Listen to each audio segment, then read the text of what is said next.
Et sachant que tout remonte à Hippocrate lorsqu'on parle de déontologie, comment ne pas donner la parole à un philosophe que je vais vous présenter, Monsieur Yanis Constantinides. Bonjour monsieur.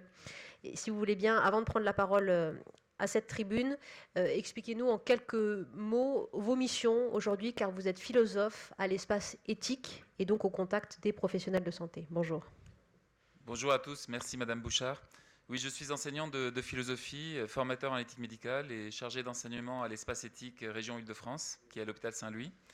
Et donc, je travaille beaucoup avec Éric Delézy, que je remercie de m'avoir invité à cette journée, dans des groupes d'éthique aussi, à Saint-Joseph, à La Pitié et dans d'autres endroits. Alors, je m'intéresse beaucoup aux problématiques du soin, enfin, beaucoup de problématiques du soin, et aussi à la recherche biomédicale.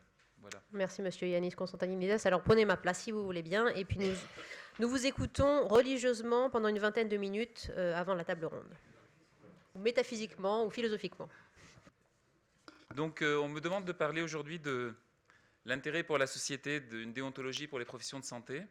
Alors d'abord, je dois dire que je me sens comme Monsieur Smith dans le film de Frank Capra. Vous savez, Monsieur Smith va au Sénat, l'homme intègre qui va parler à des politiciens corrompus. Alors, c'est évidemment pas le cas ici. Euh, euh, c'est les États-Unis, bien entendu. Mais Monsieur Smith va de déconvenu en déconvenu, si vous vous rappelez de ce grand et beau film de Frank Capra.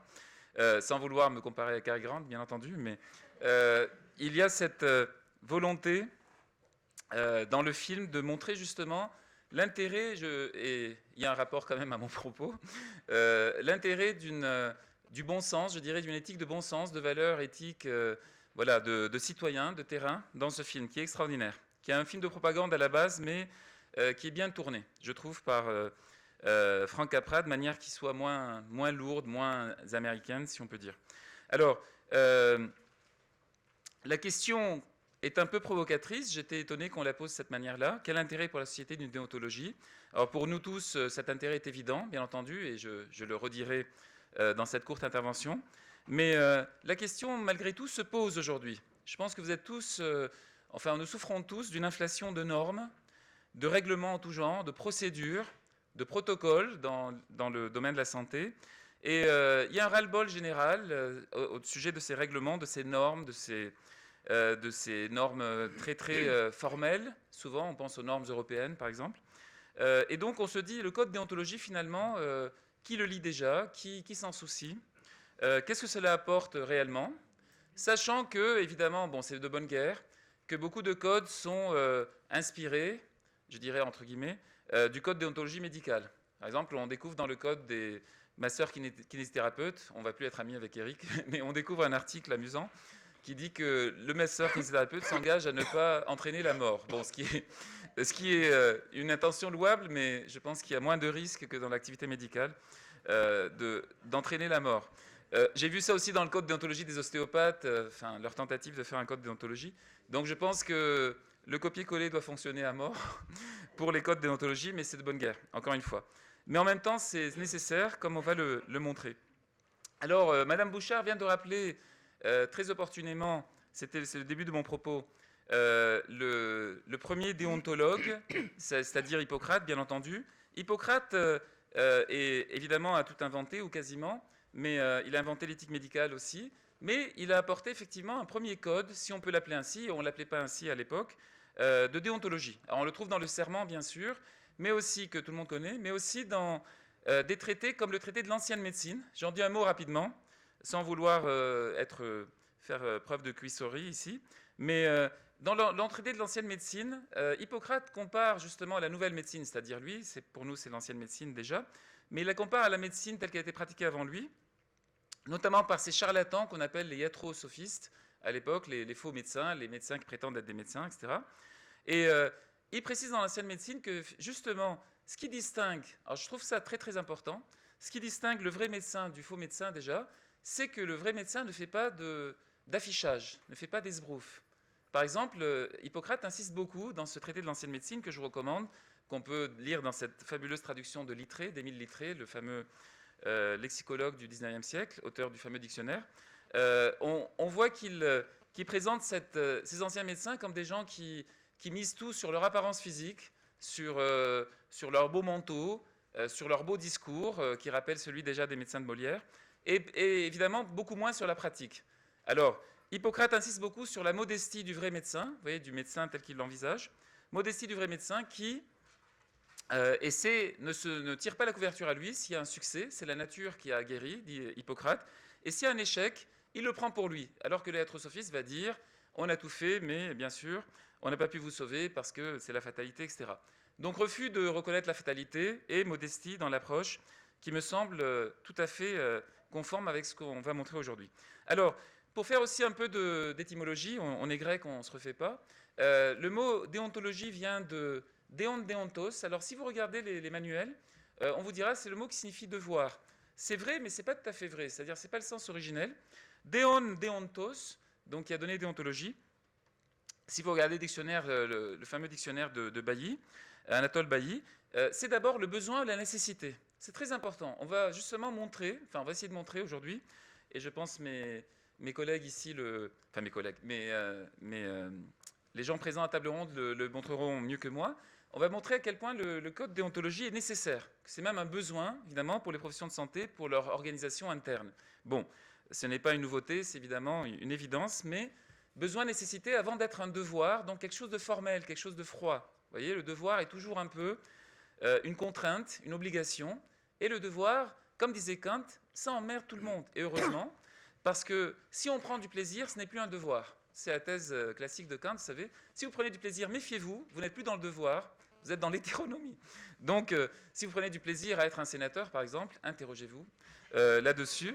Vous n'êtes peut-être plus au service de l'intérêt général. Voilà. Donc, dans un deuxième sens, et là on arrive au devoir professionnel, bien sûr, le déontos, c'est ce qui convient, ce qu'il faut faire. Hein, c'est le verbe déo en grec, déo, ce qu'il convient de faire, ce qu'il faut faire. Donc, ce que je suis censé faire en toutes circonstances. Alors attention, ce n'est pas de la morale, c'est très important cela, il y a toujours des confusions aujourd'hui, même au plus haut niveau, je dirais, toujours une confusion entre l'éthique, la déontologie et la morale, vous savez, une triple confusion. Ce n'est pas de la morale, parce que la morale est figée. La morale, c'est un ensemble de prescriptions formelles, vous voyez, adressées à un collectif, dans la religion par exemple, et auxquelles dont on ne peut pas dévier, qui sont comme les tables de la loi dans l'Ancien Testament, vous voyez. Il faut les appliquer sans discuter.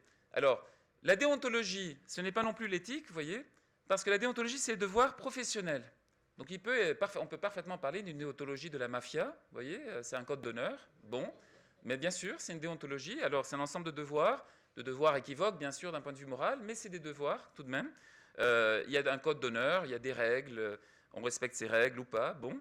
Et ce n'est pas non plus donc une éthique de la discussion, de la conviction, c'est des choses quand même un peu figées dans le marbre. Vous voyez, les devoirs professionnels, c'est des choses qui peuvent évoluer bien sûr avec l'évolution des pratiques, mais c'est des choses quand même qui sont un minimum inscrites dans un code justement, écrites, marquées, donc qui sont censées faire loi, si je puis dire. Alors, la question pour moi, et ce sera la problématique de mon propos si vous voulez, c'est que la tendance, et on l'a vu en commençant, la tendance aujourd'hui, c'est que ces règles-là, qui sont si nécessaires pour établir l'ordre, justement, enfin en général, avant d'être les ordres, n'est-ce pas, ces règles-là ont tendance à devenir aujourd'hui de plus en plus formelles, de plus en plus froides, de plus en plus désincarnées, vous le savez, et donc à se couper de l'éthique. Je trouve que le grand drame de la déontologie aujourd'hui, de toute déontologie d'ailleurs, c'est qu'elle se coupe de l'éthique au sens d'une éthique vivante, des valeurs vivantes. Comme le dit très bien Isabelle Adenau dans sa brochure sur les institutions ordinales, elle dit pour que des valeurs puissent agir encore, il faut qu'elles soient vivantes. D'accord ? C'est ce qui les distingue des normes, comme on le redira à la fin. Donc, plutôt que des devoirs figés ou des normes un peu creuses qu'on n'applique plus, eh bien, la déontologie digne de ce nom, je dirais, et vous l'avez vu chez Hippocrate, c'est exactement ça. Le lien entre déontologie et éthique chez Hippocrate est très clair. Le serment, c'est à la fois de l'éthique et de la déontologie. Eh bien, il faut distinguer ces devoirs professionnels, ces devoirs d'une profession, donc ce que désigne la déontologie, d'une morale générale en même temps que la rattacher à une éthique particulière. Voilà ce que je voulais vous montrer. Donc on est plus proche de l'éthique ici que de la morale, bien sûr. Alors le mieux, deuxième point, rapidement, le mieux étant toujours l'ennemi du bien, vous le savez, la morale dite déontologique, et pour moi un obstacle à cette bonne déontologie, cette déontologie éthique. La morale déontologique, c'est la manière de décrire, vous savez, classiquement la morale de Kant, d'Emmanuel Kant, ce fameux philosophe qui a inspiré à peu près toute l'éthique médicale, la personne, la notion de personne, la dignité, le respect, toutes les notions dont on parle aujourd'hui sans les référer à lui directement, eh bien, viennent de lui. Eh bien, rappelons que la morale déontologique de Kant, c'est une morale quand même très figée, très abstraite. Hein. Kant, notamment, refuse toute forme de casuistique, vous voyez, de toute discussion des cas particuliers. Parce que c'est ainsi. Par exemple, tu ne mentiras point quoi qu'il arrive. Donc, même si ta vie est en danger, même si la vie d'un proche est en danger, tu ne mentiras pas pour le protéger, etc. Donc, il y a une coloration, vous voyez, très réglementaire, au sens du règlement bête et méchant, dans la morale kantienne. C'est les devoirs, on ne les discute pas, les devoirs moraux. Et comme je vous l'ai dit, évidemment, il est hors de question de prendre du plaisir à appliquer son devoir. C'est quand même une bonne motivation pour le faire, vous le savez bien. Donc, lorsqu'on exécute, on va nuancer ce point tout à l'heure, c'est très important, mais lorsqu'on exécute des ordres à la lettre, des consignes à la lettre, alors on est un bon fonctionnaire, certes, on est un bon homme de terrain, mais ce n'est pas ce qu'il y a de plus intelligent. Il y a une histoire, alors j'étais concerné parce que j'ai remplacé cette dame, il y a une histoire l'an dernier, je vous la donne très rapidement, puisque cette journée a été reportée à cause des attentats, vous le savez, elle devait avoir lieu le 19 novembre, mais pour parler des attentats de janvier. Juste après, une professeure de philosophie a été suspendue dans le lycée où je l'ai remplacée là-bas, parce qu'elle n'a pas fait respecter la minute de silence. Donc, vous voyez, on a dit « Oh, quelle horreur, elle ne fait pas son rôle de fonctionnaire, etc. » Ce qui est vrai. Mais en fait, évidemment, la réalité est toujours plus complexe. C'était une dame un peu dépressive, un peu au bout du rouleau, et les élèves l'ont provoquée parce qu'ils voulaient juste échapper à une heure de cours. Et donc, elle leur a dit juste « Restez là, on l'a fait ici, mais ils ont voulu la faire dans la cour. » Enfin, vous voyez, donc, elle a été suspendue, elle n'a pas été payée pendant des mois, juste pour une entorse au règlement, alors que le règlement n'était pas applicable en l'état. Vous voyez ici, enfin, il fallait un peu de souplesse parce qu'elle n'avait rien fait de mal moralement, si on peut dire. Bon, donc vous voyez, appliquer les règles, les normes à la lettre, ce n'est pas ce qu'il y a de plus intelligent. On a pu insister, vous savez, sur l'aspect kantien, au sens vraiment sous-kantien, de quelqu'un comme Eichmann, Adolf Eichmann, vous connaissez cette histoire, le fameux responsable de la solution finale qui a été enlevé à Buenos Aires en Argentine en 1953, je crois, et jugé en Israël. Et Hannah Arendt avait fait ce fameux livre sur la banalité du mal à partir de ce cas, parce que Eichmann avait dit « Moi, je considère la loi du Führer comme un impératif catégorique. » Alors, il cite Kant, étonnement du public, bien sûr. On cite le moraliste par excellence pour justifier les crimes nazis. On ne peut pas faire un plus grand écart rhétorique ici. Donc, en fait, Hannah Arendt, alors que tout le monde a dénoncé ça, bien sûr, en disant, mais évidemment qu'il ne fait pas référence à Kant, évidemment que c'est un scandale, etc., Hannah Arendt a dit, c'est pas faux. Parce qu'évidemment, si on met la moralité de côté, c'est-à-dire la bonne moralité, mais le fait d'exécuter, d'appliquer à la lettre, c'est quand même une promesse de déviation. Vous voyez, quelqu'un qui ne réfléchit pas, quelqu'un qui ne fait pas preuve de jugement, c'est ce que dira Hannah Arendt dans ce beau livre, un autre livre s'appelle Juger. Elle dit, les gens qui exécutent, et ça vaut pour enfin, elle parle des nazis, mais ça vaut pour tout le monde, je pense, pour le fonctionnaire obtus aussi, etc. La personne qui exécute sans réfléchir aux consignes qu'on lui donne, eh bien, elle peut devenir, au bout d'un moment, Eichmann. Eichmann a dit, moi, je suis responsable de rien, je n'ai fait qu'exécuter les ordres. D'accord ? Donc, j'ai appliqué les consignes à la lettre. Bon, évidemment, il n'est pas kantien pour de vrai, mais l'argument est important, méfiance envers, voyez, un code déontologique qu'on appliquerait sans le comprendre, sans le garder vivant. Alors, qu'est-ce qu'on constate toutefois aujourd'hui ? Je vais faire une petite pirouette comme les philosophes pour nous ramener au propos et pour conclure rapidement. Qu'est-ce qu'on constate aujourd'hui pourtant ? On constate un énorme relâchement des règles. Vous êtes d'accord ? En même temps que l'inflation législative, de normes, etc., dont on parlait, en même temps, on voit un relâchement des règles les plus élémentaires. Bon, on voit des libertés de plus en plus grandes prises au plus haut sommet de l'État. Alors, je ne citerai pas le ministre des Finances ou le secrétaire d'État qui ne paie pas ses impôts, mais on voit qu'il y a un déni absolument étonnant, pour ne pas dire scandaleux, je ne vais pas moraliser, mais un déni quand même surprenant, parce qu'il était sûr de se faire prendre, enfin, je pense, un déni surprenant du règlement. C'est-à-dire, ça reflète, je pense, une mentalité générale aujourd'hui, ou bien ça inspire cette mentalité générale. C'est-à-dire, vous voyez comme moi, enfin, si vous prenez le métro comme moi, vous voyez que la personne qui fraude dans le métro, elle le fait avec une légèreté, je trouve, une assurance assez étonnante, n'est-ce pas ? Comme si c'était normal de frauder. Je me rappelle très bien, je raconte aussi une anecdote, je prenais souvent l'Orlibus pour aller à Marseille, quand je travaillais à Marseille, à la fac de Marseille, d'Aix-en-Provence. Et personne ne payait jamais dans ce bus. Et quand je payais, alors je ne vais pas jouer aux politiciens intègres encore, à M. Smith, mais quand je payais, alors je payais systématiquement parce que c'est mon éthique personnelle, familiale, etc., les gens venaient me courir vers moi, me dire mais c'est pas la peine de payer, on n'est jamais contrôlé sur ce bus. Donc c'est ce qu'on vous dit aussi en Italie. Ceux qui sont allés à Rome le savent aussi. Le chauffeur de bus vous dit c'est pas la peine de payer parce qu'on n'est jamais contrôlé.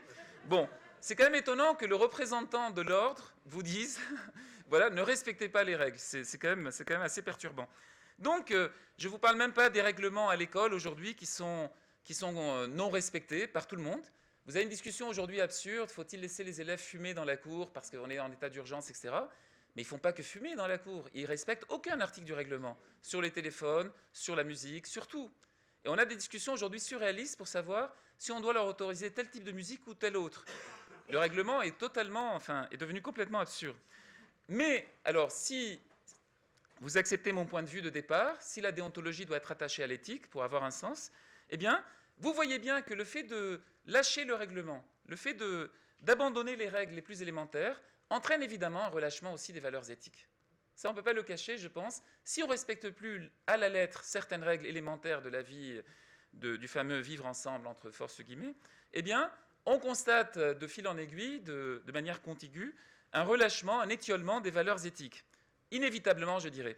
Alors, je voudrais juste vous rappeler une théorie américaine que le maire de New York avait développée, qui est la théorie du carreau brisé, broken window. À un moment où il y avait beaucoup de criminalité à New York, énormément de criminalité, le maire de l'époque, je ne sais plus si c'était Rudy Giuliani ou celui d'avant, avait dit on va commencer maintenant par pourchasser les petits délits, par attraper les gens coupables de petits délits comme les vitres brisées, les petites incivilités, si vous voulez, comme on dirait aujourd'hui. Et en fait, ça fait baisser toute la criminalité, même le grand banditisme. Le fait de s'attaquer aux petits délits, vous voyez, de ne rien laisser passer. Par exemple, si on commençait à vraiment appliquer la loi sur les déjections canines, hein, vous savez bien, eh bien, si on l'appliquait vraiment, il y aurait un peu plus de joie de vivre dans Paris, je dirais. Bon, donc, si on transige avec les règles formelles, j'arrive rapidement à la fin, si on transige avec les règles formelles, eh bien, de fil en aiguille, vous voyez, tout le système éclate. Le cadre disparaît. Le cadre est toujours formel. Les psychanalystes le diraient mieux que moi. Le cadre est toujours formel. Le cadre a toujours quelque chose d'artificiel, bien sûr. Mais si le cadre n'est plus là, eh bien, tout va à volo, évidemment. Donc, la déontologie, vous voyez, j'arrive à ma thèse après cette démonstration. La déontologie, c'est donc le premier, chronologiquement, si on peut dire, et en même temps le dernier rempart de l'ordre. Là encore, sans vouloir exagérer avec ce jeu de mots, mais de l'ordre social, hein, intérêt pour la société, de l'ordre social, mais aussi des ordres, bien sûr, des ordres professionnels. Ce n'est pas un hasard si la déontologie est une base. Si on écarte cette base, bien sûr, eh bien la moralité publique, comme dirait Hegel, un terme presque scandaleux aujourd'hui, la moralité publique, eh bien, va péricliter, évidemment, au profit de l'arbitraire individuel. Alors, là encore, je ne vais pas faire de comparaison ou être inutilement provocateur, mais je rappelle qu'en Allemagne, un ministre prometteur pourtant de ce Gutenberg a été contraint à la démission pour un simple plagiat. D'ailleurs, un plagiat qu'il n'a pas dû effectuer lui-même, que son assistante a dû faire, parce qu'il n'était même pas au courant du plagiat, il n'était même pas au courant d'avoir écrit sa thèse, en fait. Bon, alors, évidemment, en France, ils en font un peu plus pour être contraints à la démission, mais encore une fois, en tant que grec, je n'oserais pas polémiquer sur la moralité publique. Bon, donc, je termine en disant, en vous rappelant, alors élevons-nous à la religion un instant, mais pour redescendre très vite, Saint Paul fait une distinction cruciale, capitale, vous savez, entre la lettre et l'esprit. Il dit, il ne faut pas obéir à la lettre, comme les pharisiens, les zélotes, etc., mais respecter son esprit. Alors, je vais inverser un peu ce propos, pour être un peu, justement, pour retomber sur mes pieds, comme je vous l'ai dit. Aujourd'hui, tout le monde se veut, vous le savez, transgressif. Alors, pas seulement Beyoncé ou Miley Cyrus, etc., hein, des personnages que les moins de 20 ans ne peuvent pas connaître, mais aussi tous les éthiciens que je vois aujourd'hui, dans toutes les tables rondes d'éthique, je suis assez stupéfait parce que tout le monde se présente comme un rebelle, l'éthique est transgressive, il ne faut pas respecter les règlements, les protocoles, etc. Et moi je fais toujours attention, si on transgresse tout le temps, si on transgresse sans cesse le cadre, il n'y a plus de cadre. Vous voyez, il n'y a plus de cadre si on est tout le temps dans la transgression, si on est tout le temps dans la subversion. Il n'y a plus de cadre à subvertir au bout d'un moment. Et on se retrouve dans un espèce de no man's land éthique, déontologique, morale, où chacun finalement établit ses propres règles. On n'est pas loin de cet état aujourd'hui. On y est, disent certains. Donc, s'il n'y a plus de cadre, évidemment, il n'y a plus de choses à subvertir.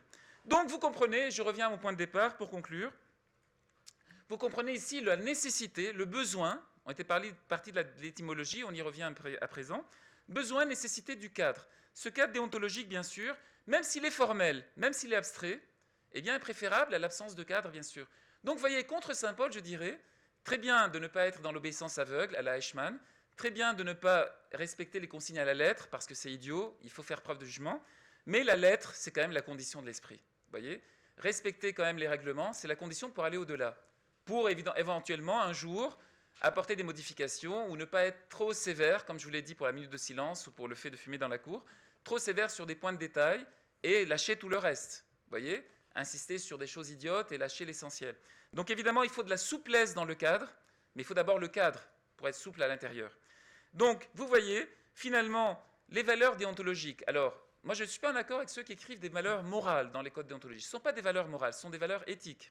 Alors, ces valeurs éthiques, justement, doivent rester vivantes, comme on le disait, et donc ne doivent pas se scléroser et devenir des normes. Vous voyez, quand la valeur se sclérose, c'est ce que j'appelle la sclérose en plaques de sens, lorsque la valeur se sclérose, elle devient une norme. Donc elle devient quelque chose d'idiot auquel on obéit ou auquel on n'obéit pas, mais qu'on ne comprend plus. Donc tant que la valeur reste vivante, on échappe au risque d'une éthique purement formelle. Merci.